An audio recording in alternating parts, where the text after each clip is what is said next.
સમાચારોની તો અમદાવાદમાં નાથની રથયાત્રાને એક જ દિવસ બાકી છે। ગૃહ રાજ્યમંત્રી હર્ષ સંઘવી જગન્નાથ મંદિરમાં પૂજા અર્ચના કરી રથયાત્રાને લઈને ગૃહ રાજ્યમંત્રીએ રૂટની સમીક્ષા પણ કરી। રથયાત્રામાં પોલીસ બંદોબસ્તને લઈને પણ સમીક્ષા કરવામાં આવી તો ડીજીપી વિકાસ સહાય, શહેર પોલીસ કમિશનર સહિતના ઉચ્ચ અધિકારીઓ પણ હાજર રહ્યા હતા।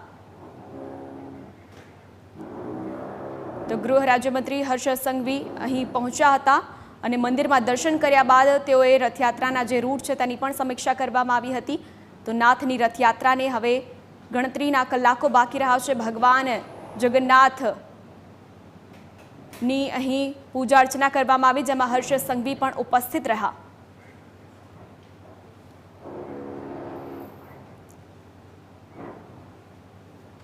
કે ભગવાન જગન્નાથજીને આજે એકમના દિવસે સોનાવેશના દર્શન ને સોનાના શણગાર ધરાવવામાં આવતા હોય છે અને સોનાવેશના દર્શન આખો દિવસ આજના દિવસ રહ્યો છે। પૂજા વિધિ દ્વારા ભગવાનને સુવર્ણ અલંકારો દ્વારા અર્પણ કરવામાં આવશે ને દર્શન ધરાવીને દર્શન કરાવવામાં આવશે। ત્યારબાદ ગજરાજની પૂજા કરવામાં આવશે અને ત્યારબાદ રથને ભગવાનના નિજ મંદિરમાં લાવવામાં આવશે। ભગવાન જગન્નાથજીની 147મી રથયાત્રા કાલે નીકળવાની છે। તે પહેલા જ ગૃહમંત્રી હર્ષ સંઘવી આખા રૂટ ઉપર સમીક્ષા છે તે કરી રહ્યા છે।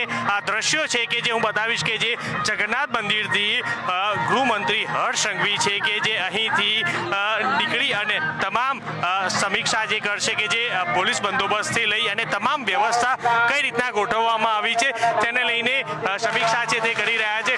ખુદ ગૃહમંત્રી છે કે જે રૂટ ઉપર જે કઈ રીતના વ્યવસ્થા ગોઠવવામાં આવી છે, ખાસ કોઈ પણ સુરક્ષામાં કચાશ ન રહી જાય તે માટે ગુજરાતના ડીજીપી સાથે જ શહેર પોલીસ કમિશનર સહિતના ઉચ્ચ અધિકારીઓ દ્વારા બ્રીફિંગ છે તે કરવામાં આવી રહ્યું છે। કઈ રીતની આખી વ્યવસ્થા છે વ્યવસ્થા રહેશે, અહીંથી રથ છે જે કેટલા વાગે અહીંથી નીકળશે, સાથે જ આખા રૂટ ઉપર કેટલા સમયે આ ભગવાન જગન્નાથજીની રથયાત્રા છે જે નીકળશે અને ત્યારબાદ નિજ મંદિર પહોંચશે, સાથે જ મોટી સંખ્યામાં ભક્તો છે કે જે અહીં આવશે તો તે કઈ રીતની વ્યવસ્થા છે તે તમામ વ્યવસ્થા છે કે જે ગૃહમંત્રી હર્ષ સંઘવી દ્વારા આખી સમીક્ષા છે તે કરવામાં આવી છે।